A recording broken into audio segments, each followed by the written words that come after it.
શક્તિપીઠ અંબાજી ખાતે ગાયો માટે ચાલી રહેલી જમીન વિવાદ 2 દિવસથી વધુ વકર્યો છે।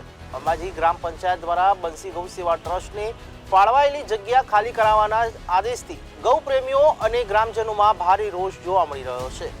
યાત્રાધામ અંબાજીના 51 શક્તિપીઠ સર્કલ પર મોટી સંખ્યામાં ગૌ પ્રેમીઓ અને ગ્રામજનો એકઠા થયા હતા અને તેમની માંગણીઓ સાથે ગ્રામ પંચાયત કચેરી પહોંચ્યા।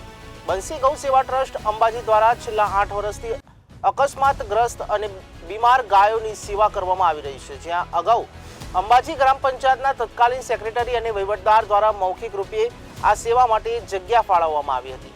જો કે નવા ચૂંટાયેલા સરપંચ દ્વારા એક જ દિવસમાં આ જગ્યા ખાલી કરાવવાનો આદેશ આપવામાં આવ્યો હતો। આ નિર્ણયથી સમગ્ર અંબાજીના ગૌપ્રેમીઓ અને ગ્રામજનોમાં આક્રોશની લહેર દોડી ગઈ છે। ગૌ સેવકો અને ગ્રામજનો આ નિર્ણયને સનાતન ધર્મ વિરુદ્ધ ગણાવી રહ્યા છે અને ગાયોને બેઘર કરવાના પ્રયાસ તરીકે જોઈ રહ્યા છે।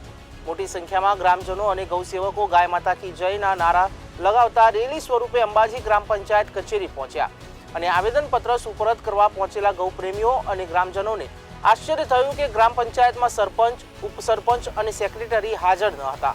આખરે ગ્રામ પંચાયતના અન્ય કર્મચારીઓને આવેદનપત્ર સુપરત કરવામાં આવ્યું। ગૌપ્રેમીઓ દ્વારા સ્પષ્ટ ચીમકી ઉચ્ચારવામાં આવી છે કે ગાયો માટે ઉચિત નિર્ણય લેવામાં નહીં આવે તો સમગ્ર અંબાજી બંધ રહેશે અને ઉગ્ર આંદોલન પણ થઈ શકે છે।